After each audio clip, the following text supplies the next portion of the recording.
Welcome to Lawton's Legacy, even more in 24. And that's our theme this year because we've got so much work going on that is just unbelievable. And I'm here with our city manager, John Ratliff, and this is our second in a series of bringing the citizens up to date and making sure that we communicate even better about what's going on and even more in 24.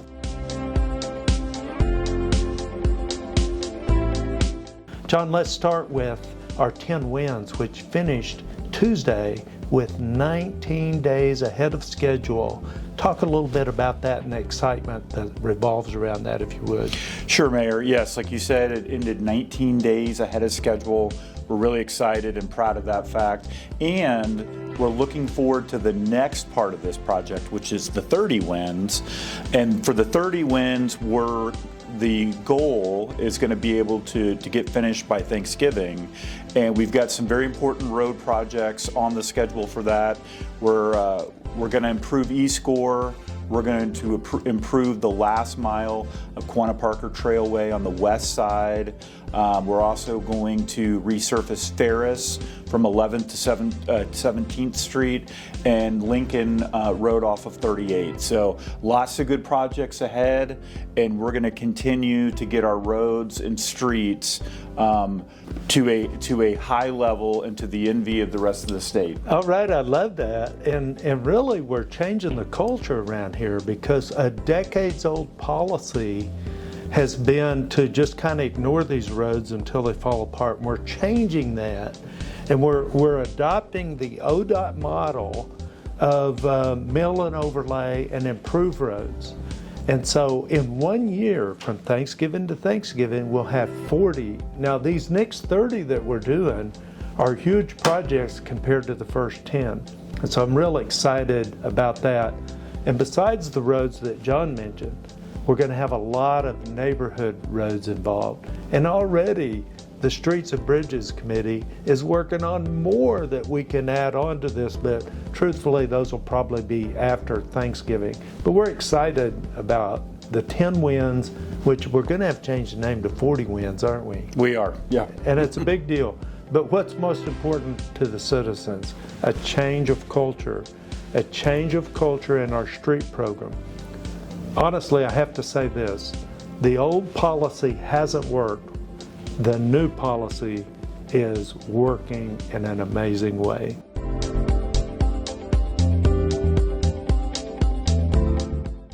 You know, speaking of things working in a new way, we are working hard to address the homeless issue, and it's different in every town. I wish there was a textbook that we could get to try to figure out what to do on homelessness, but even the Housing and Urban Development says every community's got to address that in a different way. And we have a committee that's called it's called the Housing Task Force. And it's headed up by our Continuum Care Director, Bernita Taylor, and she brings all of the groups in town that give service to homeless individuals or near homeless, because part of their goal is to prevent homelessness. And she brings them together once a month and they're formulating a plan to go forward. But the council members have had some good ideas, John, but all those good ideas come and sometimes cause a challenge to the system. Can you talk, it was your idea to start the council committee. Talk a little bit about that and how it's going to help us coordinate efforts. Sure, Mayor. Over the past several weeks and several council meetings, we've had a lot of different homeless initiatives come up. And so in order to synchronize our efforts, in order to have an umbrella organization that provides unity of effort for all of these different initiatives out there, and really what I'm talking about is I'm talking about really good ideas like the shopping cart ordinance. You know, what are we going to do with these shopping carts that are being left in neighborhoods on private property? A website to allow individuals that are property owners in the city to give police pre-authorization to enforce our trespassing ordinances, even though they may not live in the community. So we have all of these different things out there, and we just need a committee to kind of coordinate all of these efforts. So we're coming up with a comprehensive response to the homeless issue in our community, and we're doing it in such a way that that doesn't create a dependency, but also provides compassion, particularly with the continuum of care, with mental health treatment, with substance abuse treatment. And so we're kind of it's a whole government response, and it treats the issue as well as the symptoms, and it's a very delicate balance, and we're very optimistic and hopeful that this committee will be able to strike that balance. John, $9.6 million grant went to the FISTA. $2 million of it was for lighting on Rogers Lane, but we managed it through the FISTA. And so excited because that's money that the City of Lawton won't be spending out of the CIP. And to date, John, the federal government and the state have put in over $30 million into the FISTA, where the city's put in $8 million. The FISTA is paying dividends and job growth. What can you tell us about that? Well, Mayor, I'm just super excited with the announcement of the expansion yesterday, that there are no vacancies in FISTA. They have no space for any vendors. And so I've heard a lot of citizen concerns about what is FISTA actually bringing to the community. It's bringing companies to the community. And the fact that there's no space over there, there's no available space, I think is a wonderful result. Does that include the expansion that they're doing? Because they're doubling their size, and I know that Torch Technologies putting in a lab, and that's all being built custom. And then Camgian yesterday's going from 700 square feet to 8,000 square feet, and so that's all custom. And so is all of that expansion full already? It is, yeah. All right, that's Sure pretty is. amazing. The FISTA is paying dividends.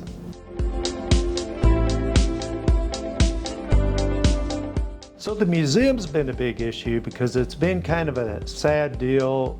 We've got a beautiful museum that is really a treasure to our city. The challenge is when it rains, we have lots of leaks. So we hired a design firm, an engineering firm, to do an assessment. And they said it was construction and design errors from the very beginning, and that was 20 years ago probably.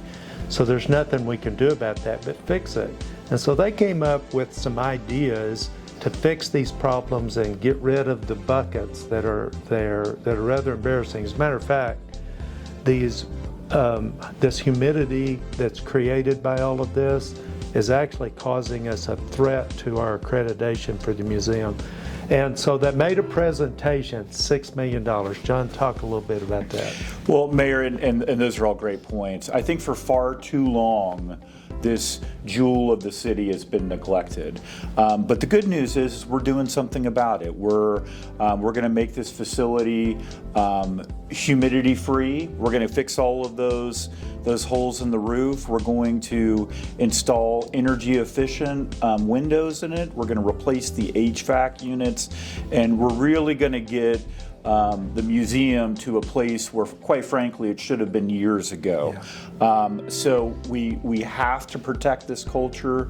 We have to protect the historical artifacts that are an important part of the city's past and the city's culture. And so it's better late than never, but we're gonna make it happen. So $6 million, we don't have that anywhere in the budget that we can pull $6 million. So it's gonna require a vote of the people and a CIP extension. Now that won't raise taxes. And if you'll remember, what's driving almost all of the things that you see in town, whether it's water line replacement or streets, all the work that you see is the last Propel extension. And so that's been 5 years. And so it's time to extend the CIP again and take care of some of our cultural issues. And the museum is the first thing that's been talked about. We expect that vote to come up at the end of August.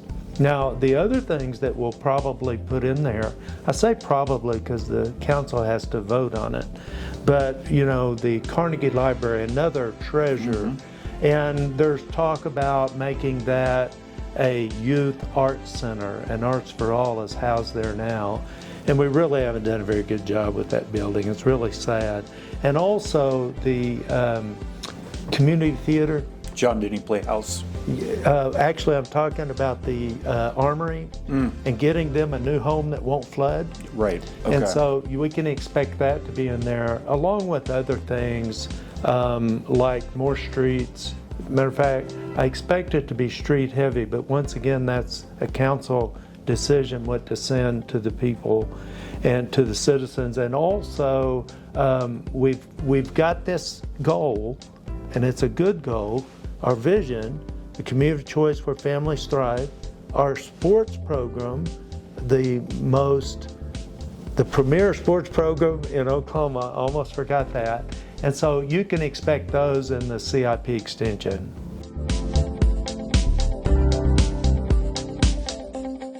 So John, last week we talked about the fact that culture eats strategy for breakfast.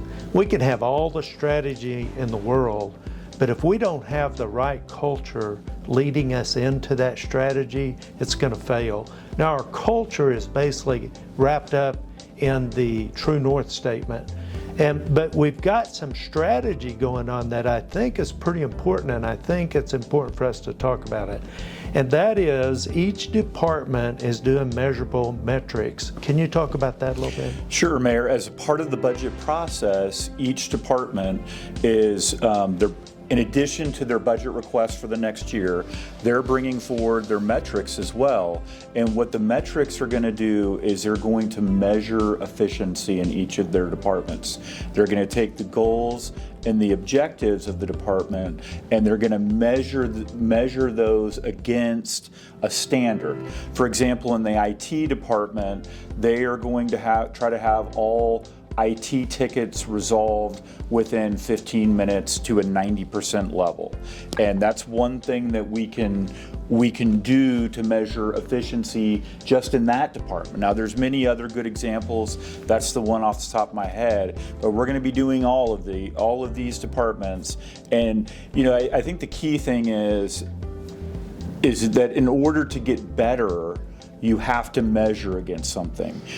If we don't talk about efficiency in terms of quantifiable metrics, all it is a discussion. All it is an idea.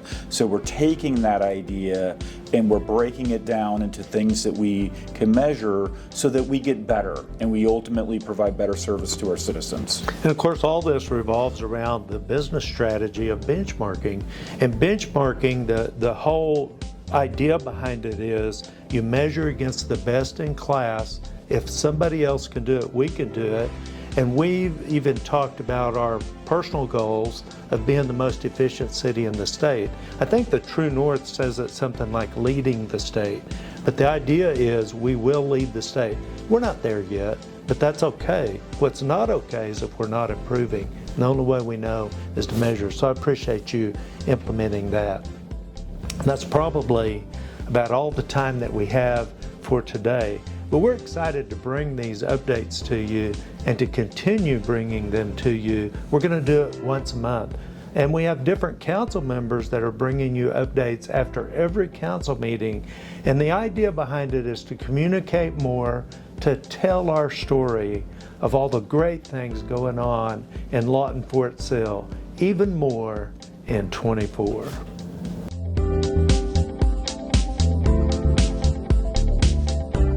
So I want to give Josh Smith a shout out. He put together this city seal for us. He's a city employee, and he also has made this coaster, and I should be using a coaster right here for my mug. So shout out to Josh for what he's given us here for the city.